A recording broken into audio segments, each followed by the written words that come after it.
21 registered supporters. All the advice the Citizens Dividend Party has been receiving runs like this. In terms of your marketing, speak to your audience. Don't make it too complex. What you're saying is too complicated for the average person. Dumb it down.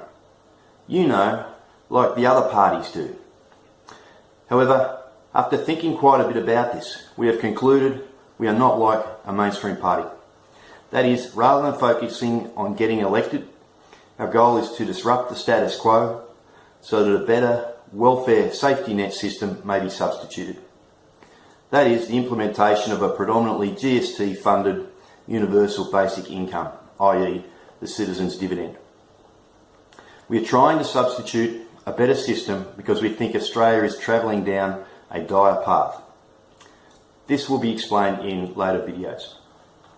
So, in referring to the citizens' dividend as civilisation's next progression, we are attempting to promote it both in Australia and internationally as a means of helping the needy, freeing citizens, and by unifying socialism and capitalism, unifying society.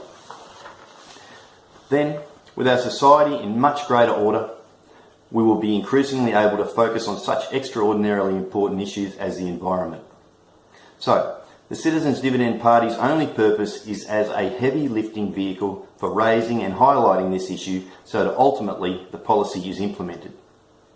Regarding trying to disrupt that which we think needs disrupting, we are also attempting to do this in a nuanced, targeted way which acknowledges and supports the many societal aspects that are in fine shape. Nevertheless, the predominantly GST-funded UBI is arguably the most revolutionary reform civilization has faced since the Industrial Revolution. This is because it challenges the social status notion of paid work and the amount one is paid being correlated with self-worth, which manifests as phrases such as 1. One must not expect something for nothing, and 2. If you do not work, you do not eat. So, since revolutions, even peaceful, democratic ones, shouldn't be undertaken lightly, this policy should be meticulously justified, which means since the issue and the justification is somewhat complex, it cannot be dumbed down. In any case, the Citizens Dividend Party believes, 1. People are very smart. For example, unless there is a very big problem, everybody learns a language, which is infinitely harder than understanding the GST-funded UBI. 2.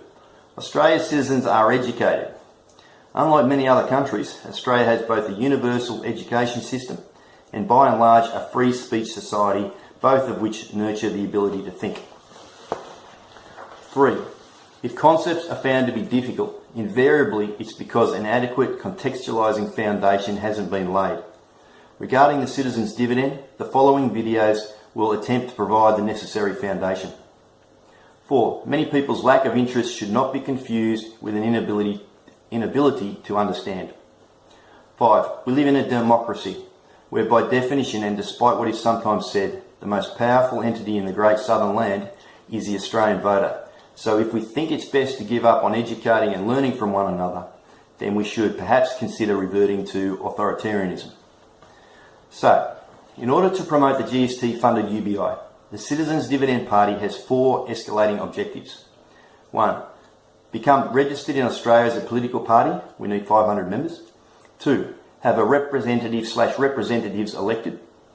3. Encourage the major parties, all of them, to adopt this idea so that it becomes a bipartisan commitment which is broadly recognised as good for Australia.